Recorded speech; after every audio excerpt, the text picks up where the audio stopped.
I have the largest and most followed hearing aid review channel in the world, and I don't even like reviewing hearing aids. Hey guys, Cliff Olson, Doctor of Audiology and founder of Applied Hearing Solutions in Phoenix, Arizona, and in this video, I'm showing my entire process for reviewing hearing aids on my Dr. Cliff AuD YouTube channel. So when I started this channel back in 2017, I had no intention of doing hearing aid reviews. I was much more focused on sharing information about the fitting and programming of hearing aids for maximum performance, which is significantly more important than the technology you use. However, as my channel continued to grow, subscribers kept leaving comments asking questions about different hearing aid technologies and capabilities so they could make a better informed decision on which hearing aids they should be going with. At the time, the only information that was really out there was hearing aid manufacturer marketing materials that made every hearing aid seem like the best hearing aid in the world, or clinic marketing, which made every hearing aid seem like the best hearing aid in the world. So I developed a process to review both prescription hearing aids and non-prescription hearing aids, looking past all of the marketing hype. This way you could get an inside perspective of what these hearing aids are capable of from someone who actually uses them to treat their patients in a clinic. And my process for completing these reviews is what I'm going to be sharing in today's video. But if you could do me a huge favor before we get started and click the like button, it really helps out the channel. And if you are not yet subscribed to the channel with notifications turned on, go ahead and do that as well. It's greatly appreciated. Now, before I share my 8-step review process, I first need to share the 4 non-negotiable rules for every hearing aid review that I do. Rule number 1. My reviews are never sponsored by hearing aid manufacturers, which means I get to say whatever I want to say, both good and bad, and if the manufacturers don't like it, then, well, tough. Rule number 2, I have to have hands-on experience with the devices. I will never just create a video regurgitating the marketing material from a hearing aid manufacturer just to get early clicks on a video posted on launch day. I need to actually wear these devices and test them myself to see what they're actually capable of. Rule number 3, I never comment on sound quality. You can have 2 people with identical hearing losses program hearing aids the exact same way for them, and both of them will have completely different perspectives on what the sound quality is. And rule number 4, I never watch or read anyone else's hearing aid reviews because I do not want anyone else's perspective to give me a bias when I'm doing my review. Okay, so now that you know the rules, here's how my process for reviewing hearing aids actually works. Step number 1 is usually me being contacted by a hearing aid manufacturer telling me that they have a new hearing aid launch coming up. Now, I have signed non-disclosure agreements with every major hearing aid manufacturer, which means when they reach out to me and tell me about a new hearing aid technology, I can't say anything about it until they allow me to. In fact, as of this recording, I am fully aware of new technologies that are going to be coming out that you guys have no idea about yet. Typically, they give me a few weeks to a few months notice about a new hearing aid launch, which gives me enough time to adjust my content schedule. Step number 2 is having a call with the hearing aid manufacturer's launch team. This call usually involves different audiologists who work at the hearing aid manufacturer, engineers, and even some people on the marketing team. They proceed to tell me everything that's new about their hearing aid, and then I grill them with a bunch of different questions that they may or may not have answers to. This is where it's very helpful being an audiologist who still sees patients in the clinic, because I can usually tell which new features are going to be game changers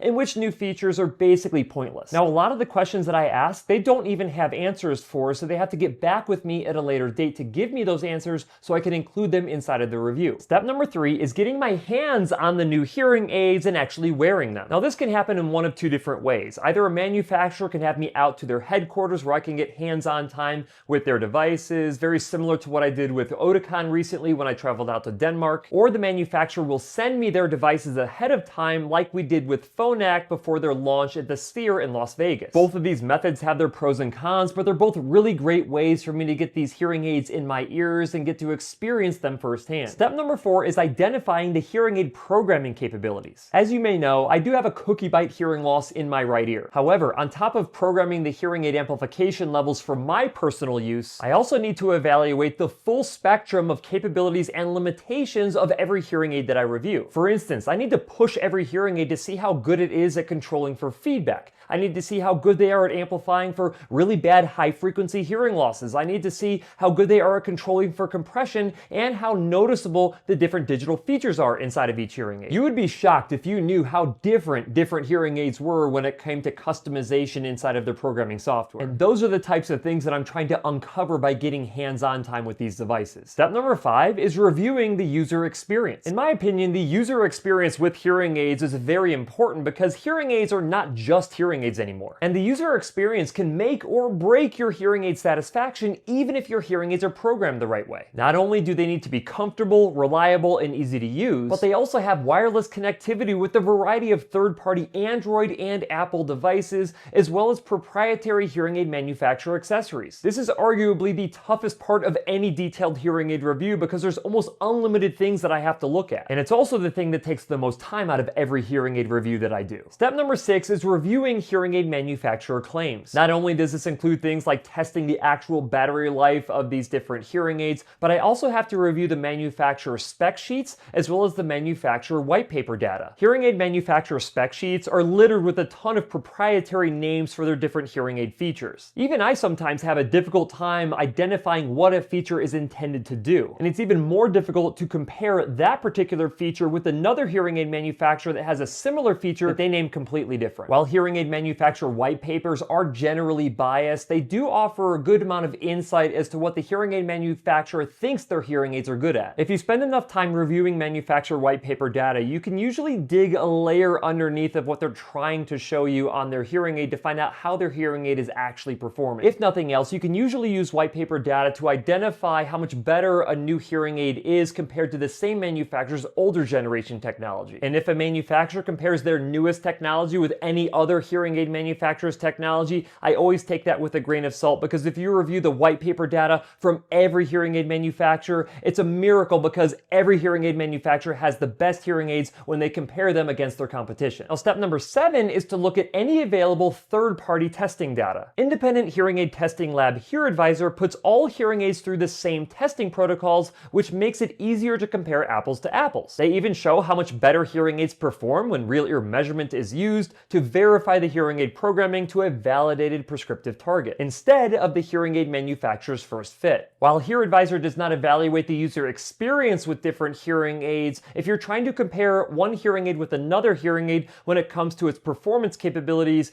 HearAdvisor is a really good resource. And last but not least, the 8th and final step in my review process is to make sure that anybody who is watching my detailed hearing aid reviews knows that the hearing aid is only as good as the hearing care professional who's fitting and programming those devices for them. All of my reviews are based on the assumption that you would have an excellent hearing care professional who follows comprehensive audiologic best practices. That's because your performance with the hearing aid would be severely limited if you had a hearing care professional who did not cross all the T's and dot all the I's when treating you with those devices. This would render my video review somewhat pointless if your goal was to hear your absolute best. Now, as you can imagine, this left a lot of people confused about where to go to get these hearing aids that I review on my channel if they did not live in the greater Phoenix area with access to my clinic. So in 2019, I created Hearing Up, which was my network of independent hearing care professionals who are fully committed to following comprehensive audiologic best practices so you can get the most out of your hearing aids. And there you go. That is my entire 8-step detailed hearing aid review process from beginning to end. But I want to hear from you. Do you think I have a good review process? Are there some flaws in the process? And what could I do to make my process better? Let me know down in the comments section, and I'll see you in the next video.